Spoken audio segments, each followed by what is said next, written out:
Breaking news में बड़ी खबर आपको बता दें, चुनाव की तारीखों का ऐलान हो चुका है और अब मेन फोकस सीट बंटवारे को लेकर है। एनडीए हो या महागठबंधन दोनों ही बैठकें कर रहा है लगातार, ताकि ये फॉर्मूला जो है सीटों का जल्द ही तय हो सके। इस बीच अफवाहें ये भी फैलाई जा रही थी कि पीके के साथ चिराग पासवान जो है गठबंधन कर सकते हैं, लेकिन इन सभी अफवाहों पर पानी फिर गया है। इस मामले में ज्यादा अपडेट के लिए मेरे साथ मेरे सहयोगी नवेंदु जी मौजूद हैं। सर, सीट बंटवारे को लेकर क्या सियासत मची हुई है? फॉर्मूला तय हो रहा है, बैठकें हो रही है?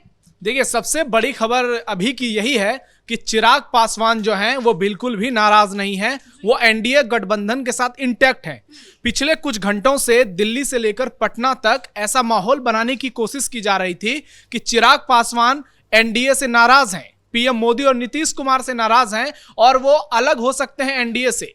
कोई कह रहा था कि प्रशांत किशोर के साथ उनकी डील फाइनल हो गई, कोई कह रहा था कि तेजस्वी और राहुल के साथ उनके रिश्ते अच्छे हैं, तो वो ऐसे समय में लास्ट मोमेंट पर महागठबंधन का दामन थाम सकते हैं।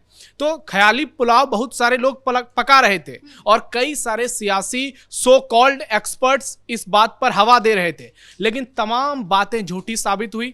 सभी बातों पर विराम लग गया और दिल्ली में चिराग पासवान बीजेपी के तमाम बड़े नेताओं के साथ नजर आए। इसमें आप तस्वीरों में देख सकते हैं धर्मेंद्र प्रधान जो कि बिहार चुनाव के प्रभारी हैं बीजेपी के, विनोद तावड़े जो बिहार के प्रभारी हैं, उनके साथ चिराग पासवान नजर आए, हंसते मुस्कुराते और खिलखिलाते। और इस एक तस्वीर ने विपक्ष की बोलती बंद कर दी है। वो कहते हैं कि 1 इमेज डिस्क्राइब्स 1000 वर्ड्स। वही हो गया। चिराग पासवान के घर पर जैसे ही एनडीए के नेता पहुंचे, उसके बाद विनोद तावड़े का सोशल मीडिया पोस्ट आया और महागठबंधन के नेताओं की बोलती बंद हो गई। जो लोग बार बार ये अफवाह उड़ा रहे थे कि चिराग जो है एनडीए में बार्गेनिंग कर रहे हैं, सीट शेयरिंग को लेकर नाराज हैं और इसी वजह से एनडीए अभी तक सीटों का ऐलान नहीं कर पाई है, तो ये तमाम बातें झूठी साबित हो गई हैं और चिराग पासवान मजबूती के साथ एनडीए के साथ खड़े हैं। यानी कि मोदी के हनुमान बने रहेंगे। निश्चित तौर पर वो मोदी के हनुमान बने रहेंगे, क्योंकि आप देखिए कि 2020 के चुनाव में चिराग पासवान अकेले चुनाव लड़कर उन्होंने देखा क्या हाल हुआ उनका। 1 सीटें जीत पाए और बाद में वो विधायक भी जेडीयू में शामिल हो गए।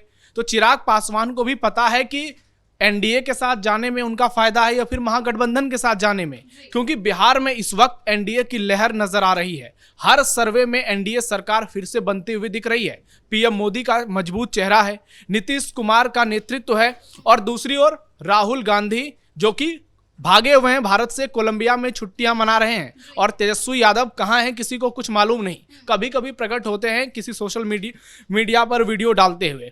तो चिराग पासवान को भी अंदाजा है कि अगर वो महागठबंधन के साथ जाएंगे तो हो सकता है उनकी सियासत बहुत जल्द अंधेरे में चली जाए।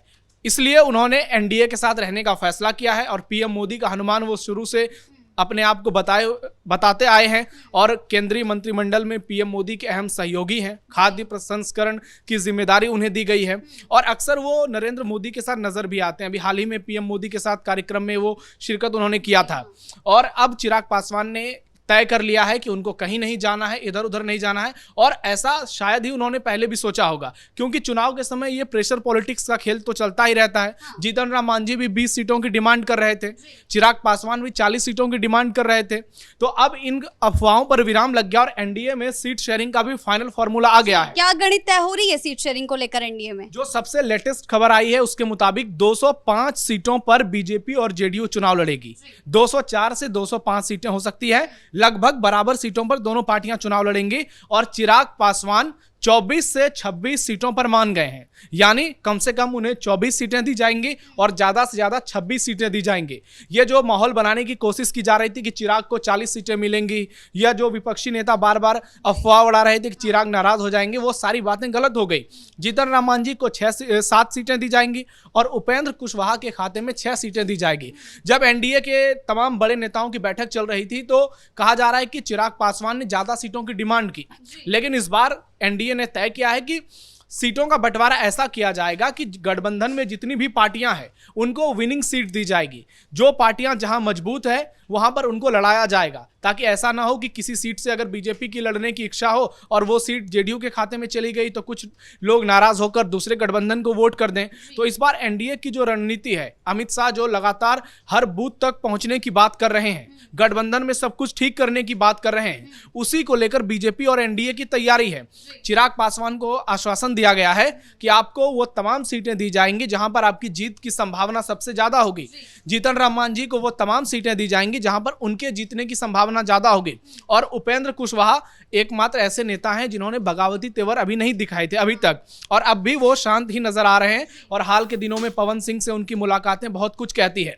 यानी एनडीए गठबंधन में सब कुछ ऑल इज वेल नजर आ रहा है। अभी तक जेडीयू के तरफ से भी जो बयान सामने आ रहे हैं, बीजेपी की ओर से भी जो बयान सामने आ रहे हैं, उससे लग रहा है कि इस गठबंधन में सब कुछ ठीक है। मैथिली ठाकुर की एंट्री हो चुकी है, अक्षरा सिंह की एंट्री हो चुकी है, पवन सिंह फिर से बीजेपी के साथ जुड़ गए हैं।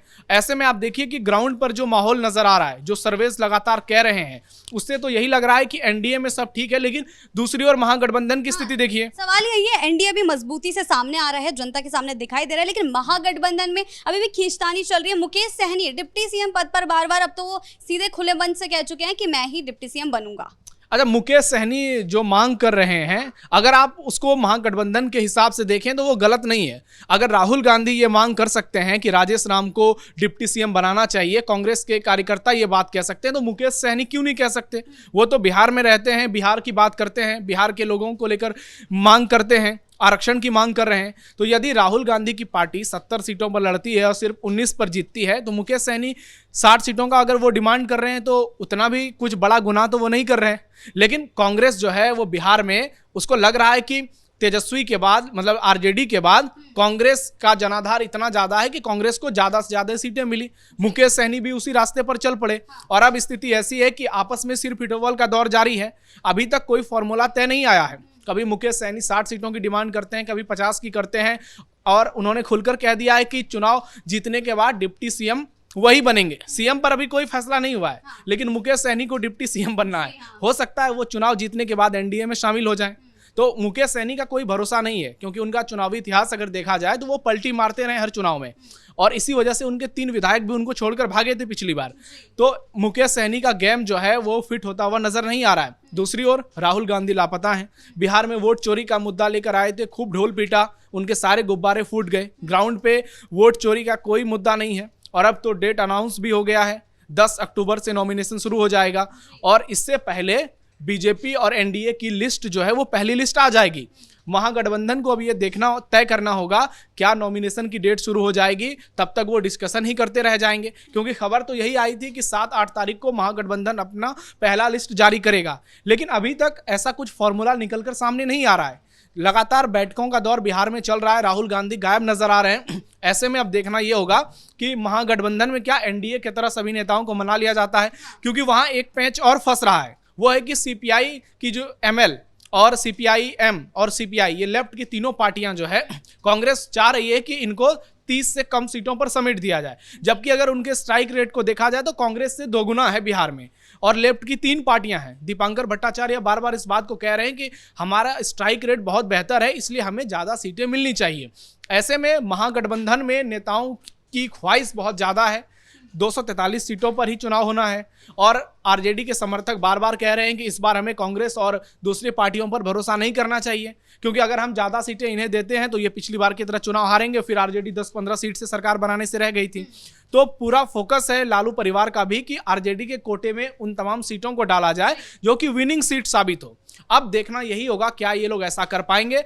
अभी तक एनडीए में तो सब कुछ ठीक हो गया है, और चिराग पासवान अब दोबारा से एनडीए के साथ मजबूती से जुड़ गए हैं। हालांकि वो पहले से जुड़े थे, लेकिन जो नाराज होने की अफवाहें चल रही थी, एक तस्वीर ने उन तमाम अफवाहों पर विराम लगा दिया है, और चिराग पासवान जो है एनडीए में एक मजबूत मैच विनर के तौर पर उभरे हैं। क्योंकि आप लोकसभा चुनाव का उनका स्ट्राइक रेट देखिए, 5 में से 5 सीटें उन्होंने जीती, और इसके पीछे का सबसे जो मेन कारण था वो है कि पीएम मोदी का चेहरा। लेकिन चिराग पासवान का भी 5% के आसपास वोट बैंक है बिहार में। अभी हाल के समय में उनके चाचा पशुपति पारस का भी बयान आया था, उन्होंने भी ये इच्छा जताई है कि चिराग पासवान अगर बिहार के सीएम बनेंगे तो मुझे बहुत खुशी होगी। तो चिराग पासवान का असर ग्राउंड पर है, लोग उनकी बात करते हैं, युवाओं में जोश नजर आता है उनके लिए, लेकिन क्या उसका इतना बड़ा असर है कि उनको 40 सीटें दे दी जाए? तो इस बात पर एनडीए में सहमति बन गई है कि चिराग पासवान को 24 से 26 सीटें दी जाएंगी। और चिराग पासवान भी इस पर खुश नजर आ रहे हैं, क्योंकि जो सीटें उनको मिलेंगी वो ज्यादा से ज्यादा विनिंग सीट होगी, और वो इस बात पर फोकस करेंगे कि जैसे लोकसभा चुनाव में उनका प्रदर्शन शानदार रहा, उसी तरह से विधानसभा चुनाव में दोहराया जाए। जबकि चुनाव के बाद जो परिणाम आएंगे उसके हिसाब से फिर वो बार्गेनिंग कर सकते हैं सरकार में, उनको कितने मंत्री चाहिए, उसके बाद उनकी तस्वीर और बेहतर हो सकती है। कुल मिलाकर एनडीए में सब कुछ बेहतर नजर आ रहा है। अब महागठबंधन का इंतजार है, और इंतजार रहेगा कि एनडीए की पहली लिस्ट कब आती है, कब बीजेपी और जेडीयू और तमाम पार्टियां मिलकर प्रेस कॉन्फ्रेंस करती है, और दूसरी ओर महागठबंधन पहला लिस्ट कब जारी करता है। बहुत बहुत धन्यवाद आपका इन तमाम जानकारियों के लिए। एनडीए हो या महागठबंधन, सीट बंटवारे का फॉर्मूला जल्द ही तय होने वाला है। कुछ ही दिनों में लिस्ट जो है सामने आ जाएगी, और जो अफवाहें फैलाई जा रही थी चिराग पासवान के नाराज होने की, एक तस्वीर ने उन अफवाहों को खारिज कर दिया है। अब आगे सीट शेयरिंग में किस किस के खाते में कितनी सीटें जाती है, इस पर हमारी नजर जो है बनी रहेगी। ब्रेकिंग न्यूज में फिलहाल इतना ही।